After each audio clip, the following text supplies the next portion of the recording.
Hi guys, this is Rhea Reloaded coming at you with my weeks 34 and 35 VSG post-op update.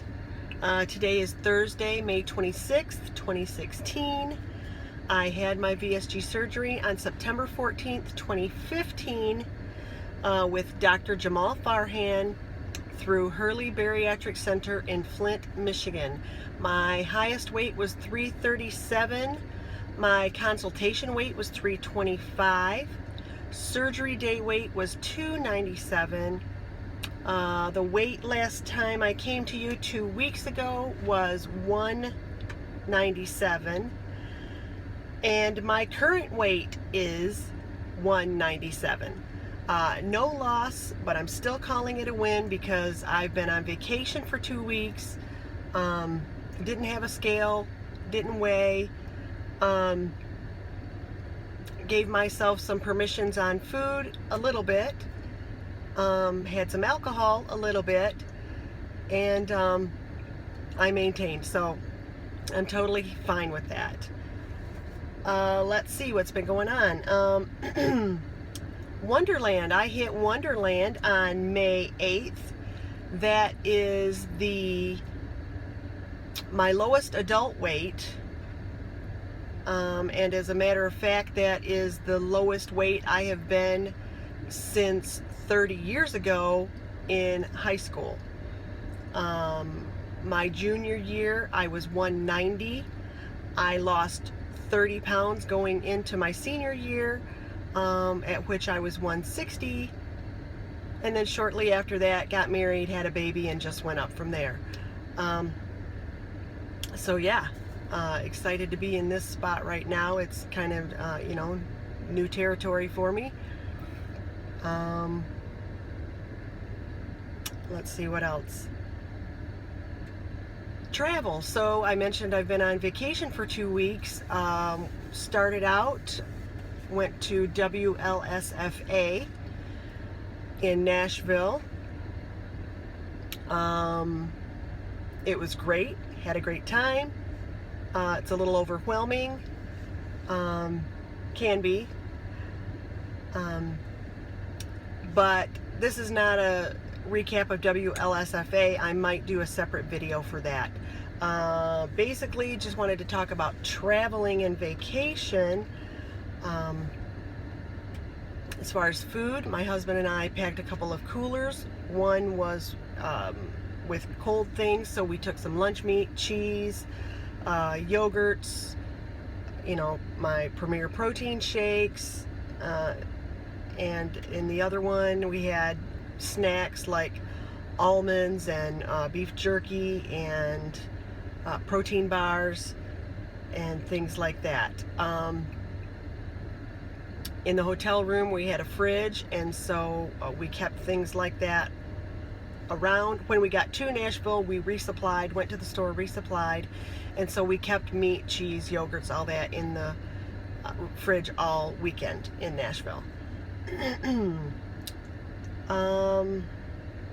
Let's see, shortly after, or right after that, on Sunday we left WLSFA and went to my brother's house, who lives about an hour south of Nashville, where I still mostly stayed on point as far as my eating.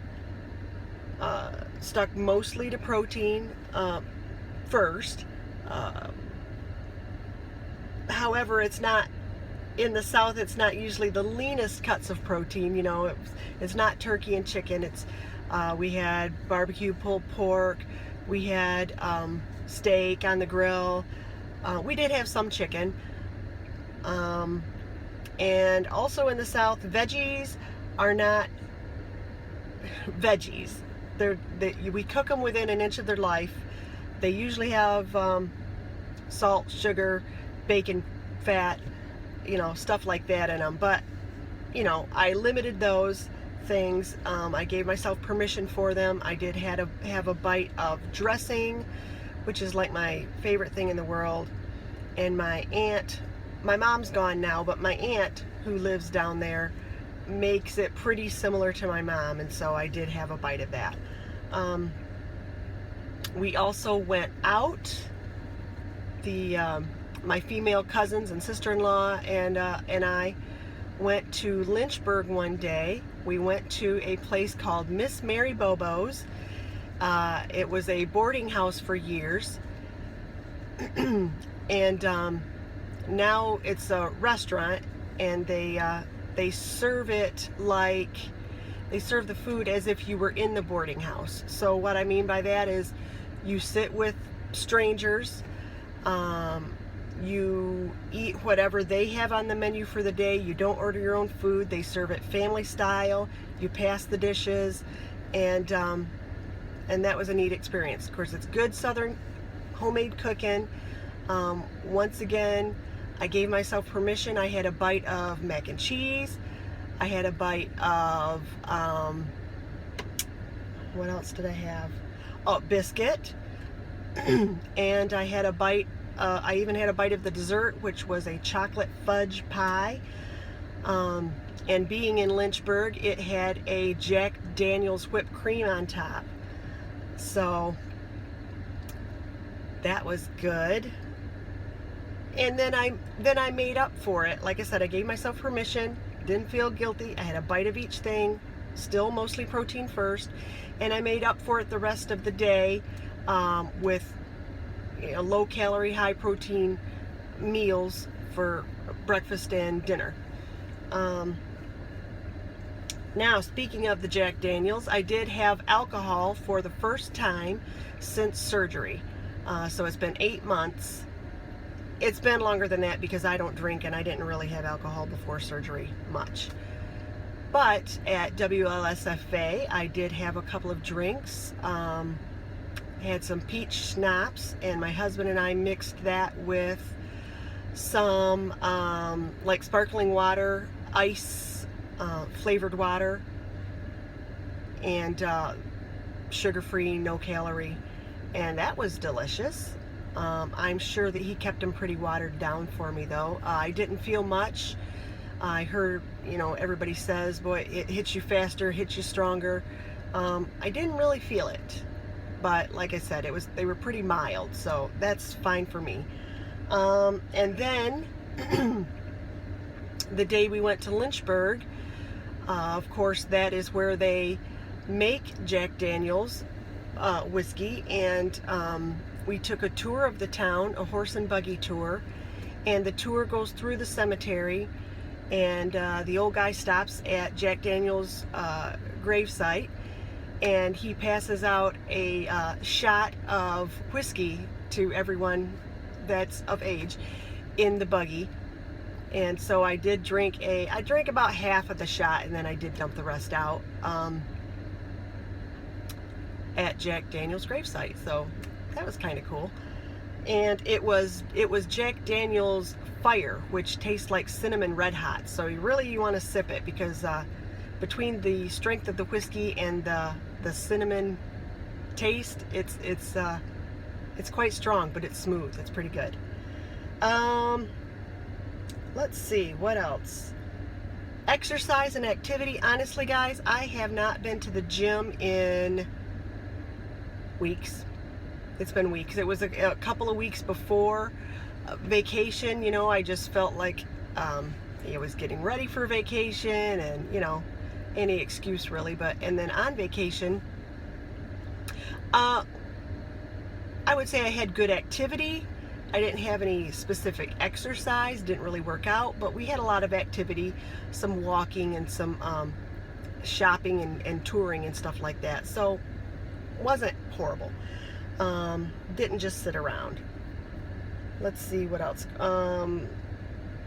We took a tour of a plantation. Basically, the whole vacation to me was an NSV, because first of all,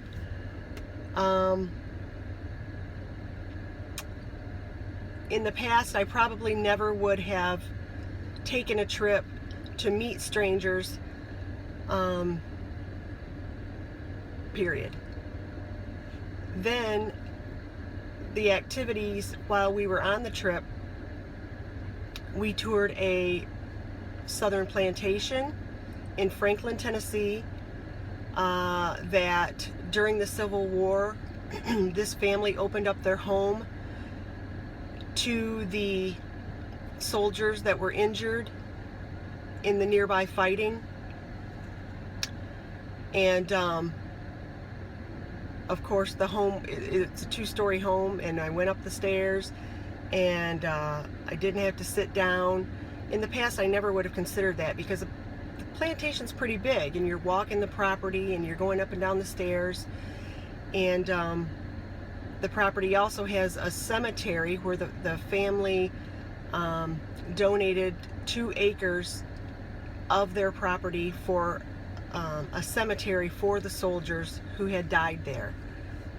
And we walked all of that, and so that was an NSV. The day we went to the boarding house restaurant, that was 3 levels. Our group got split up, and I jogged up and down the stairs trying to put our group back together, and never would have done that before. I would have sat there and waited until somebody came and found me. So that was good.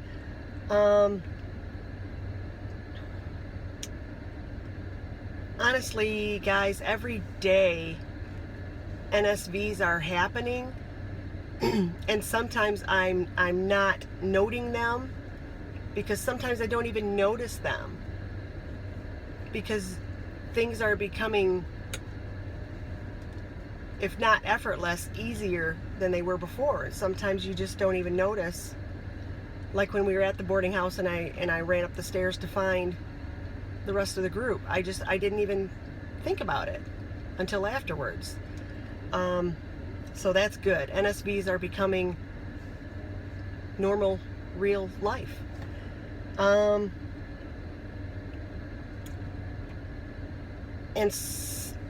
also, side note, the sister-in-law in Tennessee that we just visited is having RNY. She doesn't have her date yet. She's, probably this summer or fall, I'm guessing. She's in the process of just some dieting, trying to get her diabetes, her sugar better under control, before she has surgery. And so we talked the whole time about it, about the surgery and about the new lifestyle. And I tried to give her some of my best advice, and she was asking me questions. And so really it was 2 weeks full of WLS related activities. And so also I would like to know if anybody knows. I know that RNY helps with diabetes and sometimes even cures it, which is why my sister-in-law is having RNY versus VSG. But does anyone know, does it help with diabetic neuropathy, the pain that comes with and comes from or is caused by or aggravated by the diabetes? That's really what she's hoping, but her surgeon has told her that he can't promise that, and he hasn't seen that. But I've got to think that if it helps the diabetes, at least it's got to be better. And that's what my husband and I kept telling her. I mean, if you take 100 pounds plus off, it's got to be better. I still have arthritis in my knees and ankles and hips, but it's better. It hurts less. It hurts less often. So I'm hoping that for her. What else? My husband just kept saying, you can't imagine next year where you will be and what you will be doing. And that's true. A year ago, I couldn't imagine the things that I can do now. I hoped for it, but in the back of your mind, you never really know. So, to the newbies, and by the way, I've gotten a lot a big jump in my subscribers lately, so I want to thank you for subscribing. Thanks for tuning in and watching. And if you are pre-op or newbie and early in the process, you're struggling with your protein right now, you're struggling to get your water in, I say this: it's a full-time job in the beginning. It gets easier.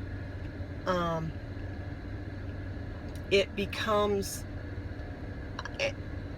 I mean, I've accepted the fact that I will always have to consider my surgery and consider the way that my body processes foods.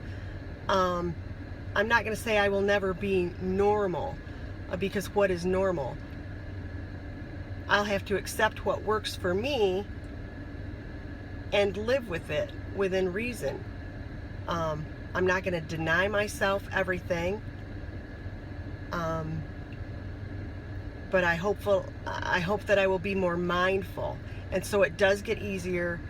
It does become more of just a normal way of eating for me, and so I hope that even if I lose sight of that in the future, I can look back at these videos and remind myself of that. And that is why I started making videos. So if you're not making videos yet and you're subscribed to me, please take that away. Make the videos for yourself. Even if you never share them on Facebook, keep them private. But at some point you may want to look back and see where you were, or you may look back and look at it with different eyes and remind yourself of something, you know, those little nuggets of truth that, you know, little nuggets of advice that you give to others, but also to yourself. So, all right, I've rambled on enough. I'm gonna get going. Thanks for watching. If you made it to the end of this, God bless you. I know it's a long one, sorry. So, as I like to say, be good. But if you can't be good at it. Bye, guys.